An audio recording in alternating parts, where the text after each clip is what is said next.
అందరికీ నమస్కారం అండి. ఈ వీడియో నిరుద్యోగుల గురించి, అలాగే ప్రభుత్వ ఉద్యోగాలకు ప్రిపేర్ అయ్యే వాళ్ళకి. ఇప్పుడు ఏపీపీఎస్సీలో జరుగుతున్న గ్రూప్ 2 మెయిన్స్ ఎగ్జామ్ రేపు 90,000 మంది ఎగ్జామ్ రేపు రాయబోతుండగా, రేపు ఎగ్జామ్ జరుగుతుందా జరగదా అన్న సందిగ్ధంలో ఉన్నారు. ఈరోజు ఎంతోమంది స్టూడెంట్స్ అలాగే నిరుద్యోగులు హైకోర్టుకి వేసిన పిటిషన్ కోర్టు నిరాకరిస్తూ రేపు ఎగ్జామ్ జరిగిద్దని చెప్పడం జరుగుతుంది. అలాగే ఏపీపీఎస్సీ కూడా మొండి చేయగానే ఉంది. ఎంతో ప్రాధేయపడుతూ రోస్టర్లో జరిగిన తప్పిదాలు ఏదైతే రోస్టర్ జీవో నంబర్ 77 ఫిబ్రవరి 2023 వైఎస్ఆర్ ప్రభుత్వం ఉన్నప్పుడు జారీ చేసిన టైంలో కొత్త నోటిఫికేషన్ ఏపీపీఎస్సీ గ్రూప్ 2కు ఇస్తూ దాన్ని ఫాలో అవ్వకుండా జీవో నంబర్ 77 ఫాలో అవ్వకుండా ప్రిలిమ్స్ ఎగ్జామ్ ఎప్పుడైతే రిలీజ్ చేశారో ఆ తర్వాత ఇది సరిగ్గా లేదు, ఈ రోస్టర్లో ఎన్నో తప్పిదాలు ఉన్నాయి, వీటన్నిటిని సరిచేయాలని చెప్పని నిరుద్యోగులందరూ కేసు వేయడం జరిగింది.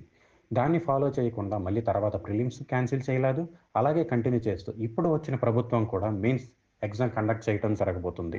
అయితే ఎంతోమంది ఉద్యోగులు సుమారు 4 ఏళ్లగా పోరాడుతూనే ఉన్నారు.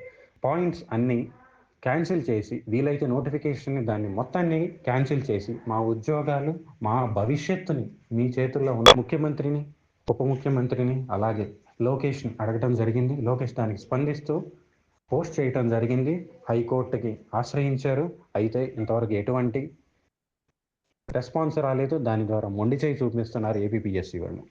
చదువుకోవాల్సిన నిరుద్యోగులందరూ ఇప్పుడు ఇంకా పోరాడుతూనే ఉన్నారు. రేపు ఎగ్జామ్ క్యాన్సిల్ చేయండి, మా భవిష్యత్తు మీ చేతుల్లో ఉందని చెప్తున్నారు.